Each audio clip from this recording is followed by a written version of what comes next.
Candidate ho min kan sim tieng le anh ko te le an sung mi ho ong ho chu ito to na wa ko na yung din do divin kan he sa ni hozi e ko gi pastor all den to ke ba candidate sing si ran doctor thangboy na ching chun bi re ga ma ko ma si chang da gani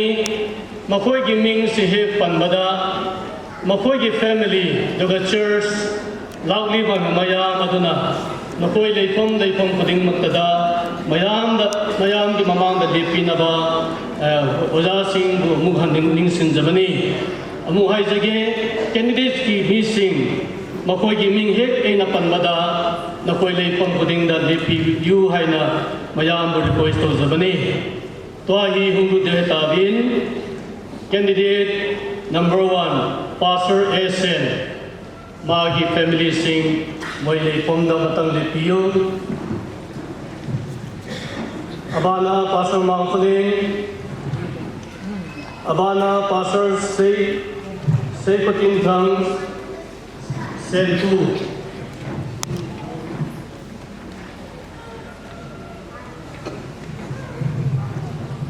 abani pastor Nabin Abani Pastor Zampao Hakir Abani Pastor Mangboy again Abani Pastor Sayyid Hakir Abani Pastor Kiletula Hakir Abani Pastor Kamkumang Hakir Bali pasal thangneo bhakti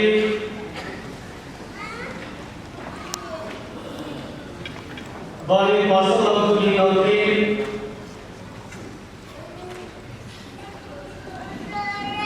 Bali pasal uttilal hamsi pasal ki zaminul kijen pasal ki bole bhakti Pastor Emperor Boy, Pastor Sri Imam Baiti, Pastor Ampa Unil. Semensan kunin pekerja Pastor Samsegi odin dengan dijankan bau nahi. Iki hot tapi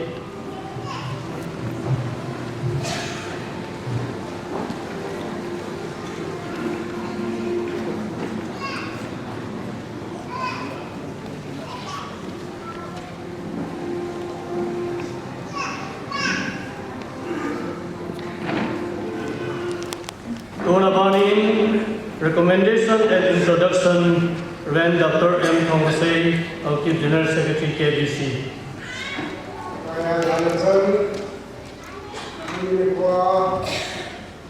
Minister Hall, Chairman-elect, Tim Kukin Living Island, Nitila Lama, Palicha Island, John Laun, Kete, Kitole, and Sumi Adosi. Amasati, Unico, Songbukit, China, Buki Baptist Convention General Assembly, the Bonasuna, Ordinance now on the Majosi. The Paka is a subscriber in the whole target around today. Nika Chun, the Tomin qualified that Yaki Tingle, Amasa, temporary appointment, orientation course like a Himsana board, orientation course such a Tingle, induction service board, the Alatoning of Hitai, Kumni professional of Tingle. Convention Executive Committee in Colchuna service with that be confirm about the in the Odin board reading Convention Executive Council Pasana Anele Passer Committee appeal on Wama Ordination Hall General Assembly about reading Gundujiva about reading he the Pelani KBC the Tosa for that Sort Pita Kumnijo Kalwar in Tosa for he a service Kisudep Japan Hitan. Achesa, Executive Council, Manji Song Baptist Church, KBC number 4, Muna, Hatsa Ahipapilana, Ordinary Hatsa Ahipapilana, Committee Screening and Board, Amatunga, Lakna Set, Board Modern Umpunti, Hatsena, Recommendation can pay 35. Introduction le ting le jata isi itabin achunga tipatu sejevin tohi institution of proposals street the candidate hall amo park meeting hin candidate hall isin na pachu la digo pinlang an ne divin kanti mali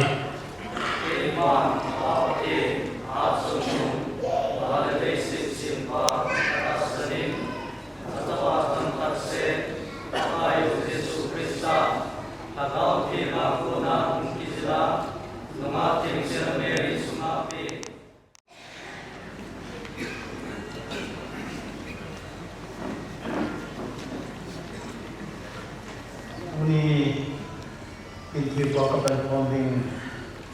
is so today on the home assembly delegate one event the dunia order jumping home candidate for he pertaining unsong congregation in Quina assembly Bivenu Central Church Mona Bipino ya Lobi ta Apostle Paul Isong Sigi Pakaya Thao Jangdi Kitabang program Lobi ta in Kuinuwa Papati Katamba ni Iportan Lori in Pakaya ni Kumsabe Song Kumura Kipat Saun Kitizun Sunset Being Exodus from Jang from number 2 ke Jang som khana chon hiti asajile he tujong le keima thiem kwa pamdinga aron le achakate chu nangman na thien su ding a he hitabana git thiem ku to ding a khodan chu amasapini ipaka Yesu Krista amata chun asay solini hongoma no chi lang chen chi pa sa pangri ko lam saman koi yung nata san chan so pa sa ga thi mina boktai na ga san sa di hi ti so me thi somilge jang som lo so na ni ni am ho na chun se to so ma se na mi chun a thi ta ni chun am sa ma ha do se ya pa thi na ne to su la puri ini yang tei pakai dalam ini hendak saya itu kan pakai tu biar tei boleh nak boleh tu บีถ้าเขาเป็นตาได้ที่นั่นนี่เสียงก็ฮีดีก็ดีก็ดีเราที่ภูมิโลกจุดจุยาที่จุดดีปฏิเห็นอุปโภคอะไรวะที่โมจิจะต้องใจยังเล่สอนจากผู้อื่นโอ้ตาสันดานสติตาปีอาอันโซลาอันนั้นมาอันโซลาบุญเสริมที่จนปฏิที่นั่นที่นั่นมันใจยิ่งสุดปฏินั่นต้องเรียกว่าที่เมียนมาอาสุบุยนินตั้งเจจิงตันฮิติโฮโลสิอาหันสันดิงสุดปฏินั่นเราที่ดีโลมีเหตุพัฒนาบทที่ไอ้ผู้ที่จูปฏิทว่าปุ่นปฏินั่นเองปฏิบุกที่หันหลังรู้เห็นกันดีๆหออาบ้านบ้านะสลายมุนาน้องพิกูลว่าจีทุโดโดนบุตรโหฮีปะไก่มินาอาบ้านบ้านะถ้าขัดตาติดปีบินปะไก่มินตัดตีเฮตาปะไก่มินาที่ขัดตานั่นโดนบุตรบินปะไก่มินตัดตีบินมาสเตนน้ำมันตัดสินตกนะที่นาเป็นแมงสาบดีมาดีก็นั่นเองมองมา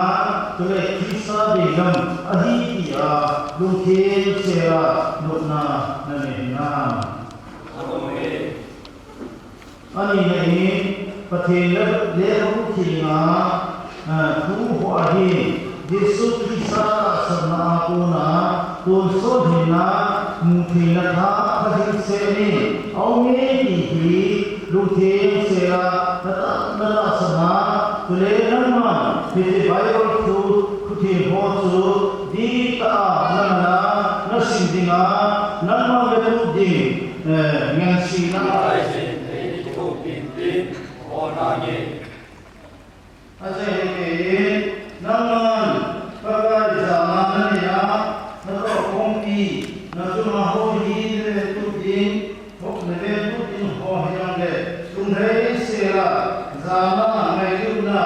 นั่นเนี่ยปะกาจีนี่นั่นก็ดีนะโอ้นาเย่ตอนนี้ทุกอย่างที่ตัดสินสุขดีดีตัดสินอะไรที่สร้างไปแล้วตัวนี้ตัดสินเราที่มาพูดถึงกันดูให้เกี่ยวมิสเตอร์ที่ส่งสิ่งที่ว่านี้มาพูดถึงตาปีน่าตัวนี้ที่ก็จะดูตาหน้าตัวนี้นะตาใส่นะตัวเกี่ยวกับนี้ไอ้ที่จะน่ะน้องมาดังนั่นนี่สิว่าที่จะสู้นี่ที่เด็กสัตว์นั่งอยู่สุขเกินดินก็กลายเป็นการเที่ยวตัวนี้เสร็จแล้วเราดูดีคงจะล้างจะได้บริขารที่เป็นเรื่องตัวapa apa ini soal yang kita lihat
ที่ประเทศเราเองปีที่ว่าจริงก็ประเทศในเมืองกับฟ้านี่ส่งสิ่งที่เขามีส่วนฟิลสุดเลย bambi sunga thim na do dingin nang man nan za dingin kan bi lo zo he sorta te phala ya sorta somni he ake thu ki ding mi sigi de sigi ke do ho in asumu ba khok na ta na anani yo ba ani ki so lo purin ga tampi asu do ho rin dunia ichi sukidi ta te ho thagawa tha na chan ho hi kilin sa pi lo ba kineu sa le ba bi su ma to ba su do na ni thi di ki nam man ka thi ho ni na na kan ha do ki he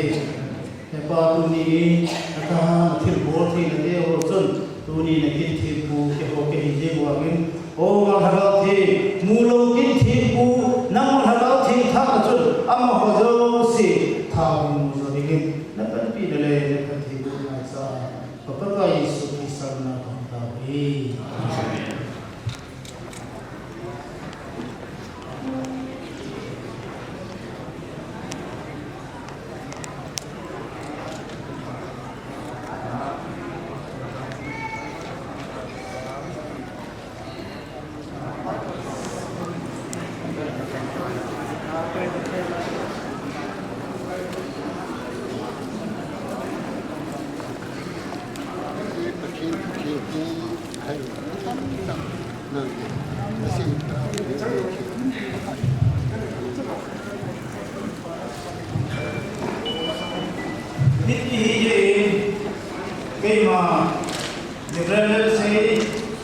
Ordination Chairman, today Pastoral Committee, Pastoral Evangelist Goma, Mission Segi Hodi, Luna Patsang, Different Orden, Aita Iti, Papati, Tapapati, today Kagauti, Pati Mini, Namsatale, Kundona, Panita Lehi. Presentation of certificate, General Secretary, Ela Pidino, Zolting that special number, B. Dango, send the church choir of the Certificate the page of the star, as the original assumption to pull, connected to the to pull now the calculation.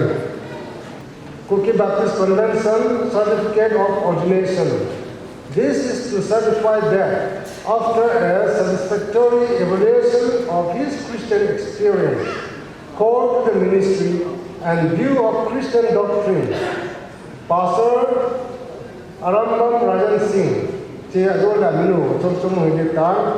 was publicly ordained to the work of the gospel ministry on the 20th day of January in the year of our Lord 2021 by the Cookie Baptist Convention at its 68th General Assembly held at Central Church, Bigano, Churchan, Phuket, DC number 8. General Secretary, Cookie Baptist Convention, Soyang Lim, Chairman, Ordination Committee, Cookie Baptist Convention, Soyang Lim, Minister of Ordination, Lachapu Soyang Lim. Pastor Mahmoud Igan.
pa thu se rin or ga be mo te ki pa na sa ni pa hi hoi che kan hung de de ho char so hi tu na candidate ho hi ki pa pi na zalin amo zong thil pi abol no mo bin so le tu na ho char so hi kai chi ki ken ken ding le ne the cha ui ta e gun pe bin mo hin ki pa da zala ni ta banga ho bung ka ho bunga ka kai da cha mi hi sa ordinance la cha ne ka ti pa be ki kon do na hi sa le ne the ui ta ai sin de hi tong chu pam na zo ting le ki ken ting le diu don di hi tu to hi ho char so hi tu na ordin chan pa kai da cha hi thil pi na an nei hi hi je chan to hom pi pa kai da cha tu na khau nu chang pa kai da cha te ho lai hi ki bol te din lan bayam si da buk tang dip pi da ko lai na da dip pi da ho char sing na kri gum bai koi gi nungai ba ama presentation ama pin na ba sim sa na lei